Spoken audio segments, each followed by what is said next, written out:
lance de mente inquieta. Porque eu acho que a palavra perfeita é inquietação da mente, né? Inquietação. Ela tá sempre inquieta, ela tá sempre sendo testada. Uns mais, outros menos. Existem aqueles que nascem com essa inquietação. Porque o que é uma mente inquieta?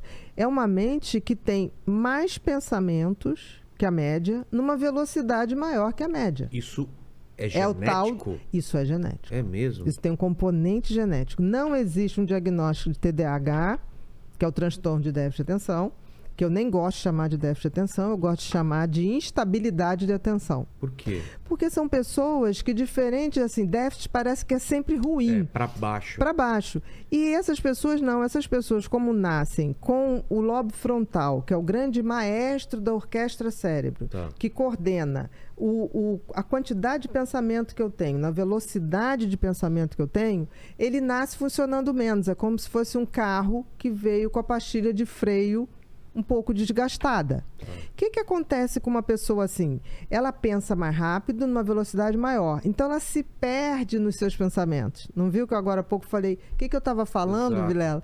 Porque um pensamento já estava levando o outro. Entendi. Exatamente. Então, não é uma desatenção, é uma dispersão... É um excesso. De informação. E de conexões para assuntos. Então, por exemplo, eu sou uma pessoa que, se eu não anoto as minhas ideias, elas se perdem. É como, vamos fazer uma analogia com navegar na internet. É como se abrisse várias janelas ao mesmo tempo de vários sites. E quando você fala, cara, o que eu estava pesquisando mesmo? Você começa a ver um assunto que te leva a outro, aí você vai ver o mapa da cidade, aí você vê, que legal isso aqui. Onde que eu estava? Quando você falou, né? Eu tô vendo o filme que eu vou ver. A gente fica tanto procurando que não vê filme. Não vê filme. Porque aí você vai ler a sinopse de um, a sinopse de outro. Então, todo mundo é um pouco assim. Tem umas pessoas que... Não, a mente o TDAH, ele nasce com o cérebro assim. Essa parte aqui, para funcionar, esse maestro que filtra o excesso de pensamento e filtra a velocidade, nasce funcionando menos. E para funcionar, precisa de uma substância que é produzida aqui, que é a dopamina. Então, a dopamina é como se fosse o óleo de freio desse motor chamado cérebro, tá? Essas pessoas têm muita dificuldade em se concentrar. O que a dopamina faz no cérebro? A dopamina, ela alinha o interesse. Ela faz ela dá o tesão. Ela foca. Ela foca. Ela faz um triângulo invertido. Exatamente. Como tem menos dopamina, o que acontece com o TDAH? Ele vai buscar coisas que liberem dopamina para melhorar o seu funcionamento. Então, a gente busca comportamentos de risco, a gente quer coisas que viciam. É por isso que gente que tem TDAH tem um foco absurdo em alguma coisa. Exatamente. Como o Gaveta que veio aqui, ele tem TDAH, mas quando ele está editando... Não, aí é 8 horas, 9 horas, 10 horas. Perde noção do tempo. Aí entra no flow. Entendi. Aí entra no flow, nada mais existe. Por isso que eu não gosto do termo déficit. Porque na realidade, quando ele está sem o tesão, ele viaja em tudo. Fica flutuando. Flutuando. Quando ele está com alguma coisa que ele gosta, ele é capaz de ter um hiperfoco. Entendi. Aí é ao contrário. Por isso que eu falo que é a instabilidade da atenção. Hiperfoco. Aí ele faz o hiperfoco. E no hiperfoco, olha que interessante, porque todo mundo fala muito das coisas ruins do TDAH. Realmente, no início... Desatenção, hiperatividade e impulsividade. Porque esse cérebro, ele capota nele mesmo, né? Nos pensamentos. Mas tem uma coisa sensacional. Se você pensar, o que é uma ideia, Vilela? É um pensamento que se cruza com o outro. A interseção de dois pensamentos gera uma ideia. Certo, faz sentido. Se você tem mais pensamentos, uma velocidade maior, você, na realidade, tem um congestionamento de pensamentos no cérebro. Um emaranhado. A sua possibilidade de ter mais ideias aumenta. Maior, claro. Estatisticamente, você vai ter muita ideia idiota. Mas entre 100 ideias, uma vai ser criativa. Isso é maravilhoso. Eu me vi muito nessa situação.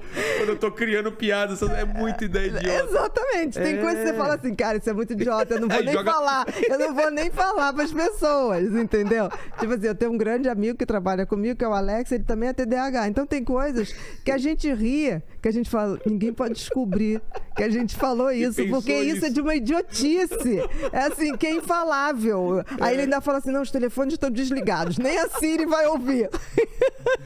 Você tentando ver uma coisa pra, né, pra pagar as contas, de repente vem pasta de amendoim na sua cabeça e você começa exatamente, a rir. Exatamente. Agora, de onde veio isso? Agora, você também tem que entender o seguinte, se você tem esse cérebro turbinado, você vai ter 1 milhão de ideias. Se você treinar isso pra escoar...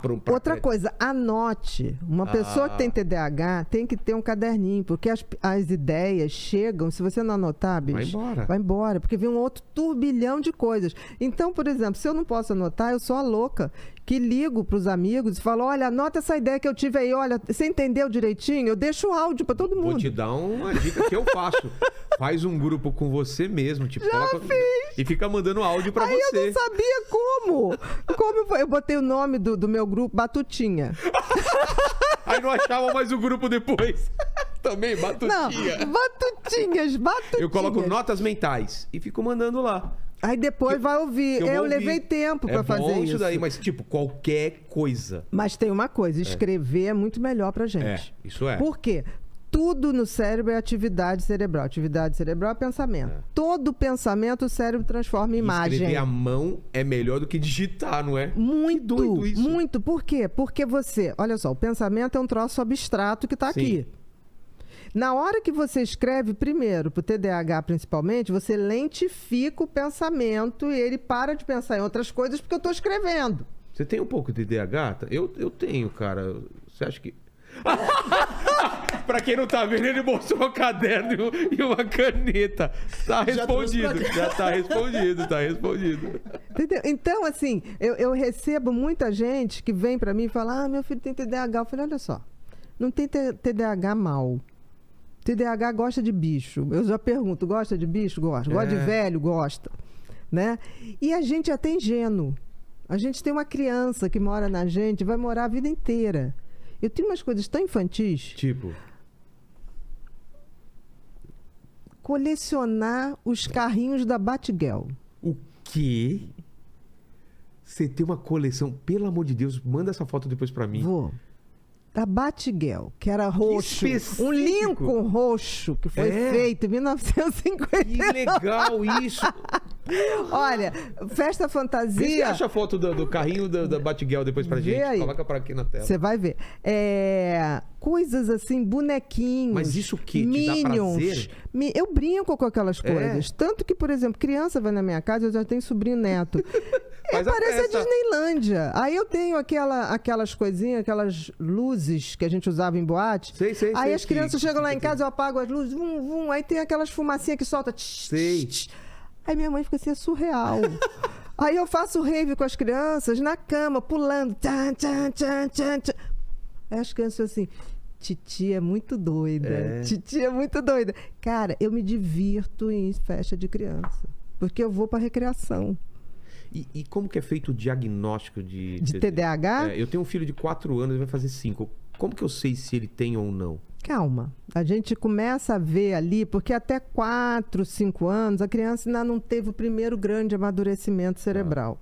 Tá? Você pode explicar pra gente como que é o cérebro da criança? Como que ele desenvolve? Vamos lá. Até 4, 5 anos, essa altura aí, o cérebro ainda não tem uma coisa chamada individualização. O que significa? Pro teu filho, ele ainda é você, a mãe, a avó, a babá, todo mundo que ele convive. Assim? Ele não se sente um ser único. Eu queria entender isso, porque parece mesmo isso. Mas é isso. Por exemplo, se você estiver fazendo cocô, e teu filho atende o telefone. Hoje não, porque não tem mais telefone fixo. Mas vamos supor que ele atende o teu celular. Tá tocando, ele atende. Aí fala assim, eu queria falar com o Vilela, tá. Ele não pode. Por quê? Tá fazendo cocô. Papai tá fazendo cocô. Isso. Por quê? Porque pra criança, o que ele vê, todo mundo vê. Ele é o grupo. Ele não entende... Que ele é ele. Indivíduo. O cérebro dele ainda não teve o primeiro grande amadurecimento. Mas ele já tem vontade própria. Eu quero fazer isso. Sim, eu quero assistir aquilo. Ele está começando a formar essa identidade. Sabe quando ele vai descobrir que ele é ele? Quando ele começar a mentir e perceber que vocês não notaram. Ele não mente, ele não consegue ainda. Mentir. O dia que ele falar assim, você chegasse... Como é o nome do teu filho? Noah. Noah. Você pegou uma... Acabou com isso aqui. Só tinha ele. Mas você pegou... Não. Quem foi? Foi a Maria. Aí você, putz, eu tenho que falar com a Maria, que se ela quiser, eu vou comprar um pote, eu dou pra ela. Não precisa fazer isso. Você sai, ele vai fazer assim. Por que ele não faz isso ainda? Porque ele ainda... Ele acha que eu vou descobrir... Porque ele acha que o que ele pensa, você vê, a mãe vê. Ele ainda não tem individualização. Que legal. É lindo. Por isso que eu digo que quem tem filho, você tem que aproveitar porque você é o mundo dele. Por isso que uma separação nessa fase é terrível de pai e mãe. Porque a criança sempre vai achar que ele estava metido naquela confusão. Entendi. Que ele foi culpado pelaquela separação. Porque ele estava naquele bolo. E o que aconteceu que ele não fez a parte dele? Então, vamos lá, o cérebro, então... Tem esse primeiro amadurecimento. Aí vai pra eu sou um indivíduo. Eu sou um indivíduo. Aí ele começa aquela fase que ele começa a ter os amiguinhos. Aí, pai, não me pega não, pai. Não sei o quê. Bom, aí não quer que deixe na frente da escola, deixa um pouquinho pra cá. Ai, não me mas quando tá com você, dá beijo, abraça. Mas aí, tipo, não, pai, na frente lá das minhas amigas. Não fala isso, já tá dando no corno. Não, calma, ele... Ai, chegar nessa fase, meu Deus. Aí vai para adolescência, que é aquela hora que... É separação total. Porque precisa. Porque, olha só, faz parte o cérebro ali, ele vai se preparar para ser adulto. Então, ele tem que desconectar daquilo que até então era o mundo dele. Entendi. É horrível. Porque ele vai para o grupo. E aí é nessa hora que tudo que o pai e a mãe falar tá errado. E você tem que deixar. Porque depois volta. Porque ele tá querendo ser aceito por um grupo... Porque ele precisa validar que ele pertence a algum grupo. Entendi. A questão é que hoje nós temos grupos muito nefastos. Isso que é o grande problema, né? Perigo, né? Então, o grande barato, eu falo para os pais, seleciona um grupo bacana para o teu filho, traz na tua casa, vê quem são os bacanas, Exato, né? Traga mais. Né? Porque hoje as crianças são levadas para uma festa, os pais deixam lá, pegam 3 horas depois. Antigamente a gente ia pra festa, levava as crianças e ficava vendo. Claro. Aí a gente via qual era o coleguinha que mandava melhor, né? Que tipo assim, era cuidadoso com a outra criança. A gente hoje desconectou disso, né? Então assim, para você dizer que uma criança tem TDAH, aí nesse primeiro grau de amadurecimento, você tem que ver uma inquietação maior. Ele fala numa velocidade que você entende porque você é teu filho. Mas se alguém for falar, não entende nada do que ele está falando.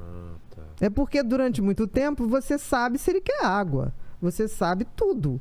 Agora, ele vai falar com alguém, ele vai pulando as palavras e a mãe sabe, todo mundo sabe. Mas o coleguinha fala assim, não entendi nada que você falou. Porque a velocidade do pensamento dele é muito maior do que a capacidade de expressar a fala. Isso em relação à fala, em relação a escrita ações, pior ainda. Atividades. E na atividade, o que acontece? A inquietação não deixa ele esperar numa fila, aí ele começa, tipo assim, é mal educado. Ele no jogo, quando perde, tipo, não quero mais jogar. Eu vou sair. Porque aí ele já quer ir para outra brincadeira. Então, o pessoal do time... Eu me lembro que tinha um menino, o Matheus, que ele falava, tia, ninguém me aceita. Olha lá. Meu... Olha esse carro. Eu tenho um amor por esse carro. Deixa ele ponta cabeça mesmo. Eu tenho um amor por esse carro que você legal. Não imagina. Que carro que é esse? Você falou o modelo? Qual é o modelo? Não, Lincoln não. Corvette! 59, se eu não me engano. 1959. Cara. 57. Foi criado Corvette. Só para Batgirl. Eu adoro Batgirl. Tenho mania de Batgirl. É a minha fantasia sempre quando tem festa fantasia. Tem essa fantasia assim, roxa? Olha tem, que legal. Roxa e a capa amarela. Com essa... A moto, né? Tinha moto também, roxa com amarelo. Roxa com amarelo também. Entendeu? Então, assim, isso é um lado bem TDAH, assim. Que eu espero que fique ali. Até os 80 anos. Não faz mal pra ninguém também. Então, o que acontece? Aí você vai ver que ele é mais inquieto, a velocidade, ele esquece as coisas. Então, ele, tipo assim, ele deixa a mochila num lugar e vai embora, o celular no outro, entendeu? Então, aí depois vem a impulsividade. Por que impulsividade? Porque ele também não filtra o impulso. Então, às vezes, ele fala uma coisa com você, depois ele se arrepende profundamente. Então, por exemplo, uma criança TDAH adora bicho. Quando ele machuca um bicho, nunca é por intenção. Às vezes ele está fazendo uma brincadeira. Está banado. Aí quando ele machuca o bicho, ele fica arrasado. Você vê a criança chorar, assim, de tipo, eu não queria. Mas é bem diferente de outro tipo de funcionamento. essa hiperatividade, ela também... É mental. Ah, não é física? Existe a condição sine qua non para você ter um TDAH é hiperatividade mental. Excesso de pensamento, numa velocidade maior. Agora, existem casos que você acompanha a hiperatividade mental com a física. Nos meninos predomina esse tipo, né? A mental com a física. Nas meninas, entre aspas, predomina o desatentivo puro, que é só hiperatividade mental. Aquela criança que está na aula, não dá trabalho nenhum para o professor, mas em compensação viaja o tempo inteiro, né? Então, mas a maioria hoje é combinado. Tem tanta hiperatividade, porque os estímulos são muito grandes. Aí tem uma opção de criança que não era TDAH, aí vamos supor, numa determinada época, virou. Não se vira. O TDAH legítimo... Já é. Já é. É um tipo de funcionamento cerebral. Ele não vira. Talvez só se evidencia mais ou você prestou mais atenção, mas ele já estava lá, né? Com o tempo, a tendência é ele criar mecanismos para controlar. Por exemplo, eu tenho déficit de atenção e hiperatividade. Eu me lembro quando eu ia ao cinema, eu ficava batendo a perna, tá. E as pessoas olhavam para trás e eu não entendia porque tanta gente olhava para trás. Aí um dia, o meu primeiro marido chegou, Ninha, porra, não dá, cara. Um dia eu vou apanhar aqui, porque as pessoas olham e falam, mas o que eu tô fazendo? Esse movimento... Eu fazia aí, e por quê? A inquietação das pernas. O excesso de pensamento é o maior que descarrega na perna. Então, por exemplo, se você me encontrar numa coisa, eu me acalmo agitando a perna, balançando a perninha. Perninha nervosa. É uma forma de extravasar. Então. É uma forma de extravasar o excesso de pensamento, de atividade elétrica. Já que não necessariamente é uma coisa ruim, como a gente usar isso para o bem da criança ou do adolescente? O que faz? Eu acho que existe uma coisa. Eu acho que existe uma coisa. Toda vez que eu explico para uma criança que ele tem na cabeça, se ele for mais de campo, eu falo que ele tem um cavalo maravilhoso, mas que é indomável. Entendi. E que ele vai ter que domar o cavalo. Ou se for mais de máquina, eu digo que você tem um motor de Ferrari, mas a Ferrari você pode capotar muito mais fácil do que um Audi. Ah, tá, tia, e aí? Falei, você vai ter que ser o mecânico do teu cérebro. Você vai ter que dominá-lo. Isso ajuda demais. Porque, assim, eu nunca trato se não tem sofrimento. Se a criança não está sofrendo por alguma coisa, se sentindo inferior, se sentindo burro, eu não trato. Se a criança chega para mim, tia... Sou feliz assim. Eu sou feliz, está tudo direitinho, só minha mãe que reclama. Aí eu oriento os pais, tipo assim, vamos fazer atividades que melhorem, vamos fazer neurofeedback, que é um treinamento. O neurofeedback nada mais é do que ligar o cérebro da criança no computador, programar uma série de joguinhos que vai fazer com que ela comece a dominar o seu cérebro através das ondas elétricas do cérebro. Então, para a criança é muito lúdico, porque ela é uma ginástica cerebral. Então, assim, para a criança, em geral, elas adoram fazer esse tratamento. E que funciona mesmo. Tá. Agora, se é uma coisa que a criança está mal, me sinto burro, não sei o que lá, a gente faz medicação. Não acompanha, a gente faz medicação, porque é uma mudança. Quando você acerta a medicação, você não... É químico, então? É químico, porque a dopamina é química. Porque o que faz funcionar o lobo frontal é a dopamina. E tem uma coisa no TDAH... que a dopamina, ela é que coordena, né, o combustível desse filtro. O cérebro do TDAH nasceu fabricando menos dopamina. E ele vai passar a vida inteira buscando a dopamina, no hiperfoco, né? Porque essa novidade, essa coisa que ele tem tesão, libera dopamina. Certo. Se a gente rapidamente não descobre essas áreas de produção de dopamina que dá tesão, aí vem uma coisa grave, porque ele pode descobrir isso na adolescência no uso de droga.